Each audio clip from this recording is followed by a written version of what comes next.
Working the night shift as a security guard sounds easy enough. You walk around an empty building, check some doors, maybe watch a few monitors. Most nights, nothing happens. But every security guard has that one story, that one night where something didn't feel right, where the silence felt different, where they realized they weren't as alone as they thought. These are 5 true stories from people who worked security. People who saw things they couldn't explain. People who encountered something in the darkness that still haunts them to this day. I am Jacob and I collect these stories. Story 1, The Abandoned Arena. I've worked security on and off for several years to supplement my income. Over that time, I've heard a lot of stories from other guards, but the one that genuinely disturbed me, the one I still think about, came from a guard I'll call Marcus. Marcus was assigned to an old arena downtown. The building was over 100 years old, but hadn't been used since the early 2000s. The city was keeping up with basic maintenance while they waited for a buyer, but in the meantime, they needed security to keep out vandals and squatters. The building was massive, 6,000 seats in the main arena, a huge basement that seemed to go on forever, 2 additional floors filled with old office spaces, dressing rooms, and even a smaller community theater stage on the upper level. Most of the lights didn't work anymore. The emergency exits were sealed. At night, the place was a maze of shadows. Marcus was usually the only guard assigned to the building. He'd been working there for about 3 months and had gotten used to the creaks and groans of the old structure, the way sound traveled through the empty halls, the way his footsteps echoed off the concrete. But this particular night felt different from the moment he arrived. He couldn't explain it at first. Just this feeling in his gut, like something was off. The air felt heavier. The darkness felt more oppressive. Every shadow seemed to shift when he turned his flashlight away. Marcus tried to shake it off. He was a diligent guy. Former military, not the type to get spooked easily. So he started his rounds like always. Ground floor, basement, 2nd floor, 3rd floor, the catwalk. Above the main arena, there was an old system of catwalks where the spotlights used to be mounted. They were narrow wooden platforms suspended high above the arena floor. Getting up there required climbing a series of metal ladders, and once you were up, there was only one way down. Marcus didn't like the catwalks. Nobody did. But checking them was part of the job. He climbed up through the access hatch and started making his way across. His flashlight barely penetrated the darkness up there. Below him, the empty arena stretched out like a black void. The only sounds were his own footsteps on the old wooden planks. Creak. He froze. That wasn't him. That sound came from behind him. Marcus spun around, pointing his flashlight down the catwalk. A man was standing there, maybe 30 feet away, frozen mid-stride, like he'd been tiptoeing up behind Marcus and got caught. For a moment, neither of them moved. Marcus could only make out the basics. Average height, disheveled clothes, unkempt hair. But what he remembers most clearly is the expression on the man's face. He was smiling, not a normal smile. It was wide, too wide, like a kid who got caught doing something wrong but found it amusing rather than shameful. And in his hand was a steel pipe. Marcus drew his weapon. "Don't move. Get on the ground." The man didn't say a word. His smile didn't falter. He just turned and ran. Not toward Marcus, away, disappearing into the darkness of the catwalk system. Marcus didn't follow. He wasn't stupid. Instead, he called the police and made his way back down to the ground level. When the cops arrived, they brought a K-9 unit and swept the entire building. Every floor, every room, every corner of that massive basement. They didn't find him. But they did find something else. In one of the old concession stands, covered in years of dust, someone had been writing. Hundreds of words, strange rhymes that didn't quite make sense. References to violence, to death, and drawings. Dozens of crude stick figures hanging from nooses. The dust patterns suggested this had been going on for days, maybe weeks. The conclusion the police reached was that some homeless man had gotten into the building and had been living there, hiding during the day, coming out at night. But here's what kept Marcus up at night. Here's what he couldn't stop thinking about. If this man had been there for days, how many times had Marcus walked through that building in the dark, doing his rounds, completely alone, while this man followed him, watched him, made a game out of how close he could get without being noticed? Marcus never went back to that building. He requested a transfer the next day. I saw the writing on those concession counters myself a few months later. It was still there. Nobody had cleaned it up. And sometimes when I'm alone in a dark building doing my rounds, I think about that man's smile, that wide, wrong smile, and I wonder if someone is watching me too. Story 2, the old hospital. This happened back in the 1980s. I was young, just a college kid trying to pay my way through school. The security company I worked for called me one day and said they had a new assignment for me. A closed hospital downtown. They needed someone to do overnight patrols. The building was massive, 20 floors. It had been shut down for years, but the city was still maintaining basic utilities while they figured out what to do with it. My job was simple. Walk each floor at the beginning and middle of my shift. Make sure nobody had broken in, report anything unusual. The first time I walked into that building, I felt like I'd stepped onto a movie set. You know those old horror films where someone explores an abandoned hospital? That's exactly what it was like. Most of the lights didn't work. The emergency generators only powered the basic systems. So entire sections of each floor were pitch black. Ceiling tiles hung down everywhere, some of them just dangling by a thread. Old equipment was scattered throughout the halls. Gurneys, wheelchairs, IV stands, all covered in dust and cobwebs. And the sounds. God, the sounds. Because it was winter and the steam heat was still running, the pipes would make these noises constantly. Banging, hissing, groaning. Every floor sounded like something was moving just out of sight. I tried to tell myself it was just the building settling, just the heat, just my imagination, but I never fully believed it. My rounds took about 2.5 hours to complete. I had to hit every floor, check the stairwells, make sure the exterior doors were still secure. The whole time, my flashlight was the only thing keeping the darkness at bay. One night, I was on the 15th floor. This floor was worse than most. Barely any emergency lights working. Debris scattered everywhere, that smell of decay and neglect that permeates abandoned buildings. I was walking down one of the side corridors when I heard it. Crash. It was loud, really loud. Somewhere ahead of me in the darkness, my heart nearly stopped. I stood there frozen, flashlight pointed down the hall, waiting, listening. Nothing moved, no other sounds. I forced myself to investigate. That was my job after all. I crept forward, checking every doorway, every corner. Turned out it was ceiling tiles.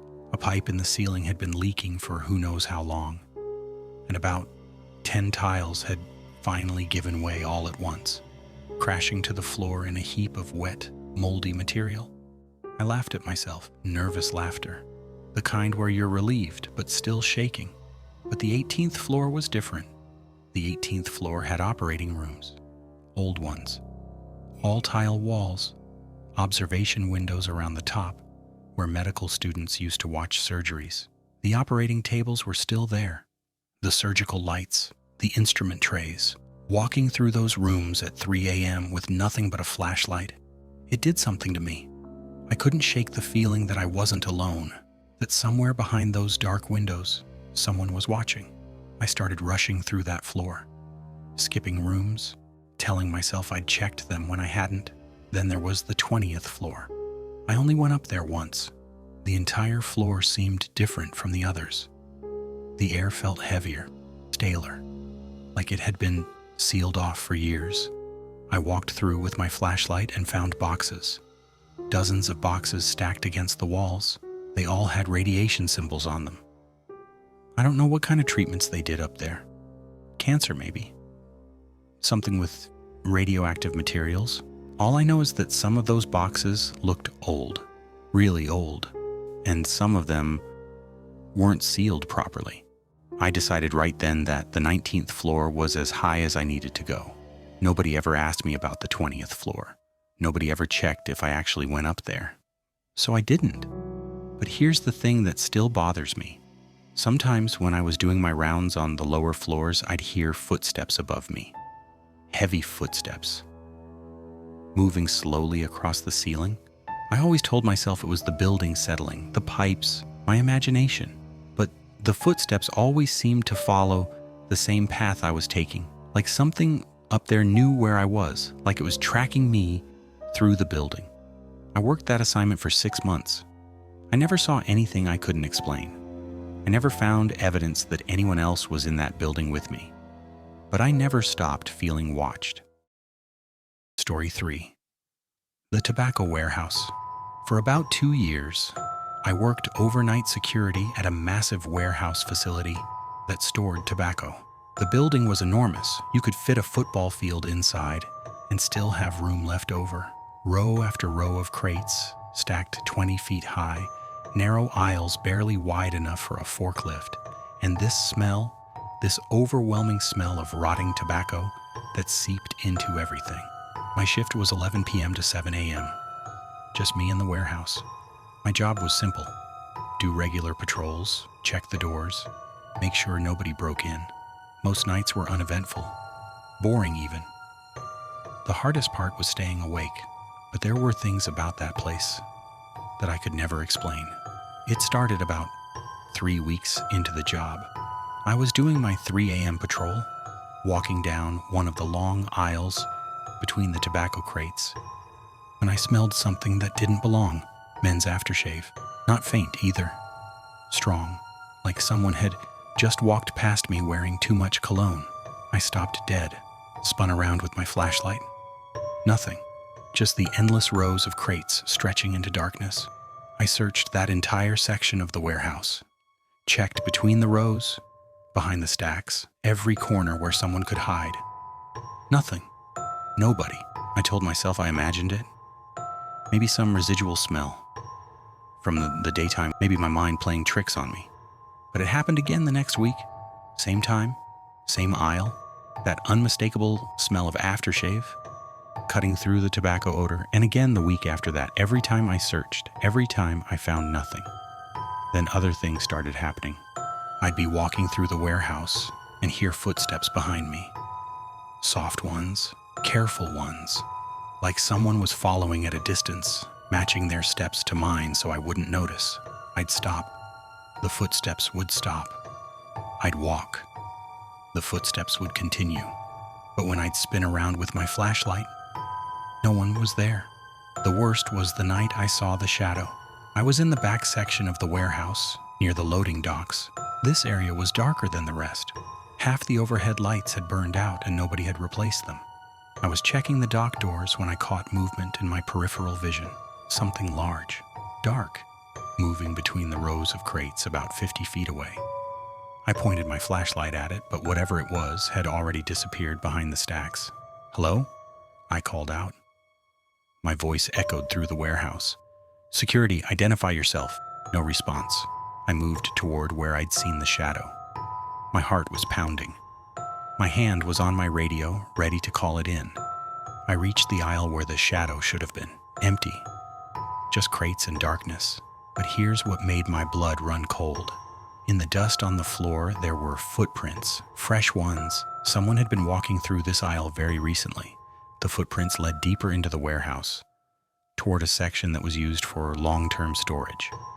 A section I rarely checked because there was only one way in and out. I followed the footprints. They led me through several rows of crates, deeper and deeper into the warehouse. The smell of tobacco was stronger here. The air was thicker. And then the footprints just stopped. In the middle of an aisle. No turn, no exit, they just ended. I searched that entire section. Every aisle, every corner. There was no one there, no other footprints leading away. I got out of that warehouse as fast as I could without running. I sat in my car until dawn, refusing to go back inside. I never found an explanation for those footprints. I never found out who or what was making those sounds, leaving that smell, casting that shadow. I quit that job about a month later. The guy who replaced me lasted about 3 weeks before he quit too. He told me he'd had similar experiences. That warehouse is still there, still storing tobacco, still staffed by security guards who work alone at night. I wonder how many of them have smelled that aftershave. Story 4. The Factory After Dark. I want to share something that happened to me during my first few months working security. This was at an old factory that had been converted into office space. The building itself was massive. Brick walls, exposed metal beams, the kind of industrial architecture that looks great during the day but becomes a nightmare at night. My shift was the overnight, 11 p.m. to 7 a.m. For most of that time, I was completely alone. The cleaning crew left around midnight, and the first employees didn't arrive until about 6:30 in the morning. That's 6.5 hours of solitude in a building that never quite felt empty. The first strange thing I noticed was the motion sensor lights. The building had these lights installed throughout the hallways. When someone walked underneath them, they'd click on. When you left the area, they'd click off after about 30 seconds. Simple enough. One night, about 2 months into the job, I was doing my patrol when I entered a long corridor on the second floor. As I walked, the lights clicked on ahead of me, one by one, normal. But then I noticed something behind me. The lights I had just walked past, and the ones that should have been clicking off, were staying on. All of them. I stopped and turned around. The entire hallway behind me was lit up. Then, one by one, starting from the far end, they began clicking off, like someone was walking toward me through the hallway, going click, click, click. Each light going dark as something passed beneath it. I pulled out my flashlight and pointed it down the hall. Nothing there, just the lights, continuing to click off, getting closer and closer. I'll admit it, I panicked. I turned and ran to the stairwell, took the stairs 2 at a time, and didn't stop until I reached the security office on the ground floor. I sat there for an hour watching the security monitors, trying to convince myself I'd imagined it, but it happened again. The following week, same hallway, same time of night, same pattern of lights clicking off like someone invisible was walking through. I started avoiding that corridor. I'd take longer routes, just to keep from going through there. But the building had other ideas. The sound started next. In the basement, there was an old mechanical room that hadn't been used in years. The previous owners had left equipment down there. Rusted machinery, old pipes, storage containers filled with who knows what. I had to check it once per shift, make sure nobody had broken in through the service entrance. One night I was down there doing my check when I heard something that sounded like metal scraping against concrete, like something heavy being dragged across the floor. I froze, listened. The sound stopped. I called out, "Security, identify yourself." Nothing. I started walking toward where I thought the sound came from. My flashlight beam cut through the darkness, illuminating old machinery, support columns, shadows that seemed to move at the edges of my vision. Then I heard it again, that scraping sound. But this time it was behind me, between me and the exit. I spun around. My flashlight caught movement. It thought just a flicker, just for a second. Near one of the old machines, something dark retreating into shadow. I didn't investigate. I got out of that basement and I called my supervisor, told him I thought someone had broken in. He sent another guard to help me search. We went through that entire basement together. Every corner, every room, nothing, no sign that anyone had been there. My coworker thought I was losing it. Maybe I was. But I wasn't the only one who experienced strange things in that building. Another guard who worked there, old guy, been doing security for 30 years, didn't scare easy. He told me about something that happened to him a few years before I started. He was doing his rounds late one night when he found a door that shouldn't have been open. It led to an old storage room that had been sealed off for years. Supposedly it was just full of old office furniture and files. He went inside to investigate. The room was empty, completely empty. No furniture, no files, nothing except dust and cobwebs. But on the far wall, someone had written something, scratched into the paint with something sharp. "I see you. I follow. I wait." Nobody knew who had written it. Nobody knew when. The room had been sealed off for years, and as far as anyone knew, there was no other way in or out. The company painted over it the next day. They didn't want anyone else to see it. But that guard told me something else. He said that ever since that night, whenever he worked that building, he felt like someone was watching him, following him, waiting for something. He retired about 6 months after I started. Said he couldn't take it anymore. I lasted about a year before I requested a transfer. Some buildings are just wrong. Some places hold on to things they shouldn't. That factory was one of them. Story 5. The Convention Center. This is probably the most disturbing thing I witnessed during my time working security. It happened at a large convention center where I worked the overnight shift. The convention center was massive, multiple buildings connected by walkways, a main exhibition hall that could hold thousands of people, ballrooms, conference rooms, and outdoor terraces that overlooked the city. During events, the place was alive with activity. But at night, after everyone left, it became something else entirely. A maze of empty corridors, dark exhibition halls, and spaces that seemed to stretch on forever. We usually had 3 or 4 guards on duty during the overnight shift. One would stay at the main security desk monitoring cameras, while the others rotated through patrol routes. And the night it happened, I was stationed at the camera desk. It was around 2 a.m., and I was half watching the monitors while doing some paperwork. The other 2 guards on duty, I'll call them Mike and James, were doing their rounds on opposite sides of the building. I heard Mike's voice come over the radio. "Control, we've got movement on the East Terrace. We're going to check it out." This wasn't unusual. Homeless people sometimes tried to camp on the terraces, especially during warm nights. I acknowledged and kept watching the monitors. A few minutes later, Mike's voice came over the radio again. "Control, I've got a visual on a male subject. He's sitting on the edge of the terrace railing." My attention snapped to the monitor showing the East Terrace.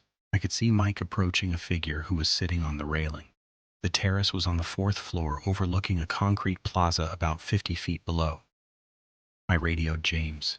"James, get to the East Terrace. Mike needs backup." "Copy that," came the response. I could see him on another monitor breaking into a jog. On the terrace camera, I watched Mike approach the figure. I couldn't see the person's face clearly. The camera was too far away, the resolution too low in the dark. But I could tell from Mike's body language that something was wrong. Then I heard Mike's voice on the radio. Calm, measured, but with an undercurrent of tension. "Sir, I need you to step down from the railing. Please come toward me." I watched on the monitor.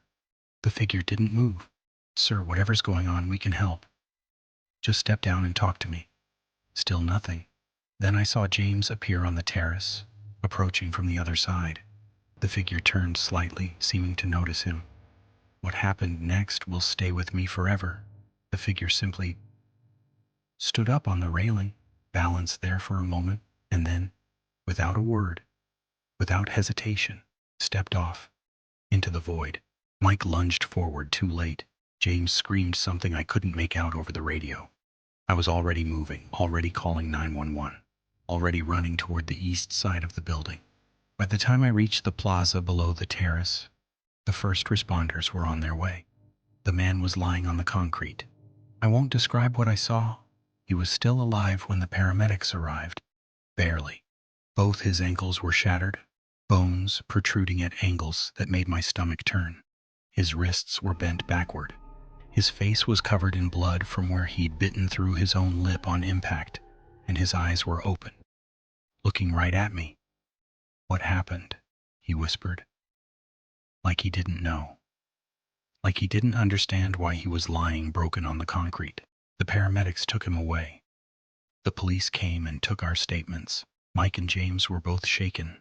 They'd been just feet away when he jumped. They said he never spoke a word to them, never gave any indication of what he was about to do. Just sat there, then stood up, then stepped off the ledge like he was stepping off a curb. The investigation concluded it was a suicide attempt. The man survived somehow. We got a call from the police a few hours later, saying he was in stable condition and asking for a copy of our security footage. But here's the part that still bothers me. A couple days after this happened, I got a new roommate. He brought his girlfriend over to meet me, and we were making small talk about our jobs. I mentioned I worked security at the convention center, and his girlfriend's face went pale. "Oh my God," she said. "Didn't you guys just have a homeless man jump off the terrace? I heard about that." I stared at her. The incident hadn't been reported in the news. The police hadn't released any information about it. I hadn't told anyone except my coworkers and the officers who took our statements. "How do you know about that?" I asked. She couldn't explain it. She said she'd heard it somewhere, but couldn't remember where. She described the man perfectly, his approximate age, what he was wearing, even the detail about his shattered ankles. But there was no way she could have known any of that. To this day, I don't know how she knew. I don't know what it means. Maybe it's just a coincidence. Maybe news travels in ways I don't understand. But sometimes I wonder if there's something else going on, something that connects people and events in ways we can't see, something that knows what's going to happen before it does. And I wonder what else it knows. Working security teaches you a lot about the darkness. You learn to navigate it, to feel comfortable in empty buildings at 3 a.m., to tell yourself that the sounds you hear are just the building settling. But you also learn that sometimes the darkness has things in it, things you can't explain, things that don't make sense. If you work security, or if you've ever worked the night shift somewhere, you know what I'm talking about. That feeling you get sometimes, the one that makes you walk a little faster, check over your shoulder a little more often. Trust that feeling, because sometimes you're not as alone as you think.